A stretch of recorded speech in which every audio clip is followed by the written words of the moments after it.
michezo, nchi yetu ya Tanzania tumeona kwamba imeshiriki na endelea kushiriki katika mashindano ya AFCON 2026 nchini Morocco. 25. Yes, mashindano ya AFCON 2025 nchini Morocco. Nchi yetu ya Tanzania inashiriki, lakini tangu awali mpaka sasa hivi katika hatua ya 16 imefuzu kama best loser. Na wewe umekuwa kama mfuatiliaji bila shaka, hebu wewe una yapi kuzungumzia kuhusiana na Tanzania kushiriki katika AFCON 2025 nchini Morocco? Kwanza nianze kwa kuipongeza timu yetu ya Taifa Stars. Naam. Kwa hatua iliyofikia. Hatua hii ni hatua ya kihistoria. Sisi tumeanza kushiriki mara ya kwanza mwaka 1980. Tumekuwa tunakwenda tunaondoka, tunakwenda tunaondoka. Lakini hapa katikati tumeanza kushiriki kwa mfululizo. Mara tulipotoka mwaka 1980 tumekuja kushiriki tena mwaka 2019. Baadaye tukashiriki tena mwaka 2023. Na sasa mwaka 2025. Kwa hiyo kuna kazi kubwa imefanyika katika kuendeleza michezo hapa nchini. Hususan huu mchezo wa mpira wa miguu na michezo mingine. Kwa hiyo kitendo cha kuwa tunashiriki mara kwa mara kimeanza kujenga uzoefu fulani. Na kwa mwaka huu kwa mara ya kwanza tumeweza kufuzu kucheza hatua ya 16 bora. Kwa kweli mimi nitumie fursa hii kwa dhati kabisa. Niwapongeze sana wachezaji wa Taifa Stars, nimpongeze sana kocha wa timu ya Taifa Stars Miguel Gamondi. Huyu kocha amepewa timu hata miezi 3-4 hamna. Lakini namna alivyoibadilisha timu inayocheza kwa nidhamu na kwa kubaki kwenye malengo inathibitisha kwamba huyu ni kocha mwenye uwezo mkubwa. Tuendelee kumwamini na tuendelee kumpa nafasi. Na mimi niwakumbushe wa Tanzania, siku zote tuheshimu taaluma za watu. Kulikuwa na watu wanamkosoa hao, wanataka mpira huu ni taaluma kama taaluma nyingine. Watu wanakaa darasani wanasomea. Sasa usije ukakaa tu kwa barabarani ukaanza kuongea mambo ya kitaalamu wakati hujasomea wala huna utaalamu huo. Kwa hiyo tuendelee kuheshimu taaluma za watu kiwemo hawa makocha na tuendelee kumpa nafasi, na amini anaweza kutusaidia kufika mbali zaidi. Okay. Lakini kwa sasa kufika hatua ya 16 bora. Kwanza mimi kama mdau wa michezo kwa kweli nimefurahi sana. Okay, yani unajua kama ni kaulevi unakuwa yani nadhani huwezi kuelezea hiyo furaha iko kwa kiwango gani, lakini nataka niseme tu tumefurahi sana. Na kwa kweli ukizungumza kucheza hatua 16 bora maana yake unazungumza katika timu 16 bora hapa Afrika na Tanzania ni miongoni mwao. Sio hatua ndogo kabisa. Haijalishi tumefuzu vipi. Best loser. Kufuzu ni kufuzu. Ili mradi ni kwa kuzingatia kanuni na taratibu za mashindano. Hizo nafasi 4 za best loser kila timu pia walikuwa wanaiangalia na hiyo. Sawa. Kwa hiyo sisi kwa kitendo cha kufuzu kwa kweli ni kitendo cha kujivunia kama taifa. Ni kitendo cha kujipongeza. Lakini ni kitendo cha kuendelea kutumia michezo hii kama sababu ya kutuunganisha, kuendelea kuiunga mkono timu yetu ya taifa. Nafahamu kesho na mchezo na Morocco. Morocco ni timu kubwa. Ina historia kubwa, inatuzidi mbali. Lakini dakika 90 wakati mwingine kinachoweza kuamua matokeo ni ile spirit, namna ambavyo wachezaji watajitoa kutimiza majukumu na maelekezo ya benchi la ufundi. Kwa hiyo bado naamini kwamba tuna nafasi ya kufanya vizuri katika mchezo wa kesho. Kwa sababu mpira hauchezi na historia wala hauchezi na takwimu kwamba bwana wewe huyu ni wa 50, huyu ni wa ngapi, kama automatically yatafungwa. Sio hivyo. Na historia zipo kwa ajili ya kuvunjwa, sio? Kwa mimi kesho nawatakia kila la heri timu yetu ya Taifa Stars. Lakini hata ikitokea tumetolewa. Sisi bwana hatua hii tuliyofikia mwaka huu tuna kila sababu ya kumshukuru Mungu. Na tumeachieve kitu kikubwa. Kwa kuanzia sio kibaya, hata kama ikitokea tumetolewa. Tulichokifanya mwaka huu kinatosha. Japo tuna nafasi ya kufanya zaidi. Kwa hiyo tuendelee kuwaunga mkono, tuendelee kuwaombea dua, tuendelee kuwatakia kila la heri na kuwahamasisha vijana wetu wanaotuwakilisha. Na kwa kweli leo Tanzania inatajwa dunia nzima kwa sababu ya timu hii ya Taifa Stars. Timu nzima wanajadili kuhusu Tanzania. Sasa kwa kiwango gani Tanzania imejulikana na kufahamika kupitia hii timu? Kwa hiyo kwa nini kama taifa tusiunge mkono? Lakini pia niwaombe wadau mbalimbali ikiwemo serikali pamoja na sekta binafsi tuendelee kuwekeza kwenye michezo. Sisi Tanzania hatutakiwi kuwa timu ya kubabaisha hapa Afrika. Sisi tuna historia kubwa hapa Afrika, kuanzia ile historia ya ukombozi wa bara la Afrika. Tuna kila sababu ya kufanya vizuri kwenye maeneo mengi ikiwemo mchezo. Kwa hiyo tukiendelea kuwekeza vizuri na kuweka usimamizi, ikiwemo kuhakikisha kuna miundombinu ya kutosha ya watoto kucheza. Siku hizi unaweza kwenda kwenye kata au kwenye mtaa, hakuna kiwanja. Sasa watu wa mipango miji, unapangaje mji hamna kiwanja? Kuna siku hizi kuna shule, eti shule haina kiwanja. Itakuwaje shule haina kiwanja? Watoto wanacheza wapi? Haya ni mambo ambayo tunafanya mzaha kwenye mambo serious. Lazima watoto wapate nafasi ya kucheza ili waonyeshe vipaji vyao na tuwe taifa ambalo linaweza kufanya vizuri zaidi katika michezo kuliko tunafanya hivi sasa. Okay, shukrani sana. Na wewe timu ya Taifa Stars unaipa asilimia ngapi katika mchezo wa kesho? Katika ushindi wake na timu ambayo timu ya Morocco, lakini pia ikumbukwe historia ya timu ya Ivory Coast pia ilifuzu kama best loser, lakini at the end of the day ikawa bingwa. Wewe unaipa asilimia ngapi timu yetu ya Taifa Stars? Sasa unajua mimi kwa bahati mbaya ni kocha. Kocha huwa huzungumzi kishabiki kama ambavyo washabiki wengine wa mtaani wanaweza. Kwa hiyo I will be honest on this.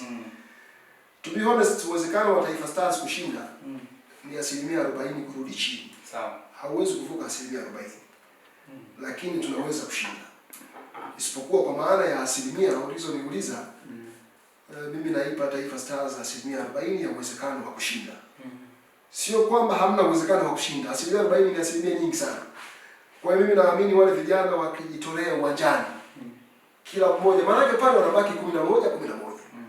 Kila mmoja akijitoa mpaka tone lake la mwisho la damu, mimi naamini chochote kinaweza kutokea. Lakini utakuwa ni mchezo mgumu. Kwa sababu wenzetu kiufundi, uzoefu wanatuzidi katika maeneo karibu yote. Alafu ni kwao. Na ni wako nyumbani. Lakini pia na sisi tuna wachezaji sio haba, wana uzoefu mkubwa. Watu wakina Bakari Nondo wamecheza finali ya Confederation Cup. Wamecheza michezo mikubwa ya CAF Champions League. Wamecheza kwenye viwanja vya aina hiyo. Kwa hiyo na sisi tuna wachezaji fulani wenye uzoefu ambao mimi naamini zile kelele wala hazitawasumbua. Badala yake zitakuwa ni kelele za kuwahamasisha na kuwatia moyo. Okay, kwa kuhitimisha sasa. Mchezo wa Tanzania mwaka 2027 tutakuwa mwenyeji wa mashindano ya AFCON. Wewe una yapi kusema? Kwanza nianze kwa kusema kwamba Tanzania kwa kushirikiana na nchi jirani zetu wa Afrika ya Mashariki kwa maana ya Kenya na Uganda tutahost mashindano ya AFCON mwaka 2027. Ukizungumza 2027 unaweza kufikiri ni mbali. 2027 ni mwakani. Kwa hiyo mimi mwito wangu ni kwamba tuna kila sababu ya kujipanga vizuri, kutumia nafasi hii ya uwenyeji ili kuhakikisha kwamba tunakuwa na timu ya ushindani itakayoweza kutumia uwenyeji kufanikiwa zaidi katika mashindano ya AFCON 2027. Kwa hiyo mimi naamini kwamba muda uliobaki ni mchache. Tuna almost mwaka mmoja. Si rahisi sana unaweza kusema leo unaweza kumuendeleza mchezaji ambaye hayupo au ambaye hayupo kwenye viwango hivyo leo akawa tayari kucheza mwaka 2027. Kwa hiyo mimi maoni yangu na ushauri wangu, kama taifa lazima tukae tuweke mikakati ya kuwa na timu bora ya ushindani itakayocheza mwakani, sio mbali, sio. Kwa hiyo lazima tuwe na mikakati ya muda mfupi ya kuifanya timu ya Taifa Stars kuwa ni timu bora zaidi na timu ya ushindani zaidi kuliko ilivyo hivi sasa. Unajua timu mwenyeji ikiwa timu kidogo dhaifu, ikiwa timu haifanyi vizuri sana, itaharibu ladha ya mashindano yenyewe. Lakini tutakuwa hatujanufaika vizuri na mwenyeji kuliko tukiwa na timu bora ya ushindani. Sasa mimi nashauri nini kifanyike? Katika mwaka huu mmoja uliobaki, kama nilivyosema, ni muda mfupi, hakuna miujiza utakayofanya ya kumuendeleza mchezaji akawa kwenye ubora huo ambao hayuko nao hivi sasa. Kwa hiyo mimi, ushauri wangu, maoni yangu, kuna wachezaji wenye uwezo mkubwa. Kama wapo wachezaji wa mataifa mengine, raia wa nchi zingine, ambao wako tayari kubadilisha uraia wa nchi zao na kuwa Watanzania, tuwape uraia, tutengeneze timu ya ushindani ya mwakani. Hata kama watakuwa ni 3, 4, sio? Tukaangalia yale maeneo ya kimkakati ambayo yanaweza kusaidia kuimarisha timu, tufanye hivyo. Na tukifanya hivyo, sisi hatutakuwa wa kwanza wala hatutakuwa wa mwisho. Timu nyingi duniani wanafanya vizuri. Ukitafuta wale wanaochangia timu kufanya vizuri, wala asili yao sio raia wa hizo nchi. Hapo utawataja watu kama kina Zinedine Zidane, sio? Zidane asili yake ni Algeria, sio? Kijana wake ni goalkeeper wa timu ya taifa ya Algeria. Lakini kwa kiasi gani ametoa mchango kuijenga na kuisaidia Ufaransa kuwa timu kubwa duniani kimpira, wote tunafahamu, sio? Huyu kijana kile Mbappe, sio? Mbappe ni kijana asili yake ni Cameroon, sio? Kwa kiasi gani ametoa mchango kuisaidia Ufaransa kufanya vizuri katika dunia hii kwa mpira wa miguu, wote tunafahamu. Kwa hiyo sisi hapa hatuna sababu, kama kuna watu wana uwezo mkubwa katika mpira wa miguu, wako tayari, hawapati nafasi kwenye nchi zao, wako tayari kubadilisha uraia wa nchi zao na kuwa Watanzania, mimi nashauri tuwape uraia. Na tukiwapa uraia tuwatumie kwenye AFCON 2027 kwa kuzingatia kanuni za mashindano, ili tuhakikishe kwamba tunakuwa na timu ya ushindani. Kwa sasa mimi nikiangalia, moja ya njia nayoipa uzito mkubwa wa kutusaidia AFCON 2027 ni hiyo. Mimi naamini kabisa tukitekeleza hiyo, inaweza kutusaidia kwa kiasi kikubwa kuimarisha uwezo wa timu yetu kushindana, ili tuje tunufaike vizuri na mwenyeji na uwenyeji wetu katika mashindano hayo. Kwa sababu kama timu yetu labda itafuzu au itatolewa labda kwenye hatua za awali, maana yake impact yake ni kwamba pengine watu wataacha kwenda uwanjani, sio? Sasa watu wakiacha kwenda uwanjani, kwa hiyo hata ladha na hamasa ya mashindano yenyewe itapotea. Kwa hiyo lazima tuhakikishe do or die, as it comes 2027 tunakuwa na timu yenye uwezo mkubwa wa kushindana, kucheza hata robo finali, nusu finali, na ikiwezekana kuchukua kombe kabisa la AFCON 2027. Lakini pia jambo la pili, wito wangu nitoe kwa Watanzania, tujipange kunufaika na fursa zitakazotokana na uwepo wa kituo cha AFCON. Kuna biashara nyingi sana zitafanyika zikiambatana na mashindano ya AFCON 2027. Maana yake kutakuwa na wageni wengi. Hawa wageni watahitaji huduma za malazi, watahitaji huduma za chakula, watahitaji huduma za usafiri. Tunajipangaje kuhakikisha kwamba tutanufaika to the maximum na fursa zote zitakazojitokeza kutokana na AFCON 2027 katika nchi yetu? Na sisi watu wa Singida tujipange, kwa sababu kama unaofahamu, moja ya kituo cha mashindano ya AFCON kitakuwa Arusha. Kutoka Singida Arusha hapa ni masaa 3-4, sio? Umefika Arusha.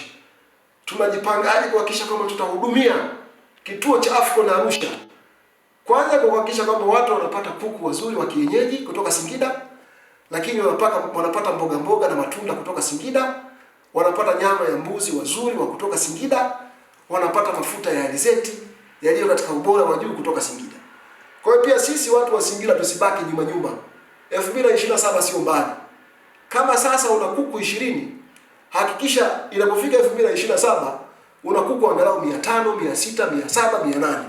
Kwa sababu bila shaka hawa kuku tutawauza sana Arusha. Tutawauza sana kwenye maeneo mbalimbali kwenye kituo cha mashindano. Kwa hiyo wito wangu, tuendelee kujiandaa vizuri.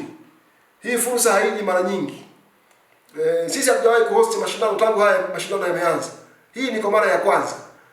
inaweza ikachukua miaka mingine 50 kuhosti mashindano ya aina hii. Kwa hiyo ni muhimu sana tukahakikisha kwamba tunajipanga vizuri kunufaika na mashindano ya AFCON 2027. Naam, mfuatiliaji wa Snado Red TV, hakika siku ya leo imekuwa siku njema, na ndugu yetu mdau wa maendeleo Jafari Saidi ameweza kufunguka kwa kina. Hakika safari ya kuanza mwaka 2026 tumeianza kwa kishindo.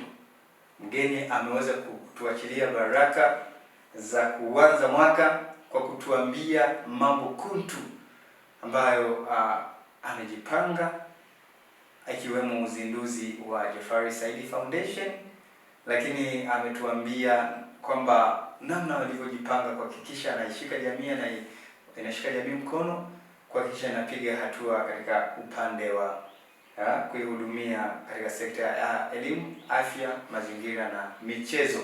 Kubwa kuliko, ametoa mchango wake kuhusu namna bora ya kushinda AFCON mwaka 2027 tukiwa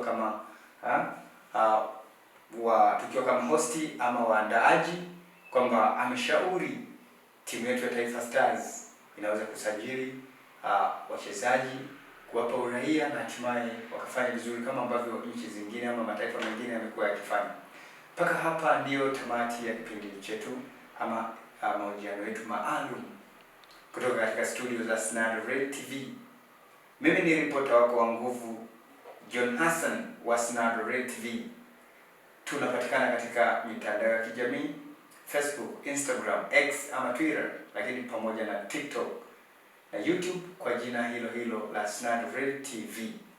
Asante na karibu tena studio za Snado Red TV. Nakushukuru sana Bwana John Hassan kwa kunialika. Naam. Na wakati wote mwingine unapatikana nafasi, usisite kunialika. Naam. Mimi napenda mazungumzo kama haya. Lakini pia nirudie kukupongeza, unafanya kazi nzuri. Shukrani. Kazi ambayo taifa zima sasa linaitambua. Amen. Na mimi nakuona mbali sana mdogo wangu. Asante. Mimi binafsi nitaendelea kufanya kazi na wewe na kukuunga mkono. Naam. Mimi naamini sana siwe kama kijana, mimi kijana. Naam. Vijana tukitembea pamoja, tunaweza kuwa na kesho bora zaidi kuliko ilivyo hivi sasa. Kwa hiyo mimi nikutakie kila la heri katika kazi zako. Kwa mwaka huu 2026, endelea kufanya kazi kwa weledi, endelea kufanya kazi kwa kufanya kazi na kila mtu. Shukrani. Wewe ni mwandishi wa habari, ile professionalism ni kitu muhimu. Kwa maana ya kufanya kazi na kila mtu, kutoa kila aina ya taarifa ambayo ni muhimu kufika kwa watu. Mimi naamini ukiyafanya hayo na kama unavyoendelea kuyafanya, kwa kweli utafika mbali. Nimekuona kwa kweli unavyoshirikiana na watu mbalimbali. Shukrani sana. Na lazima watu waelewe kwamba hii wewe ni kazi yako. Asije mtu akategemea kwa nini labda atoe habari za huyu au za yule. Kazi yako wewe lazima uifanye kwa kutoa habari za kila mtu, habari za kila upande. Ili mradi nadhani ni habari muhimu kuwafikia wananchi.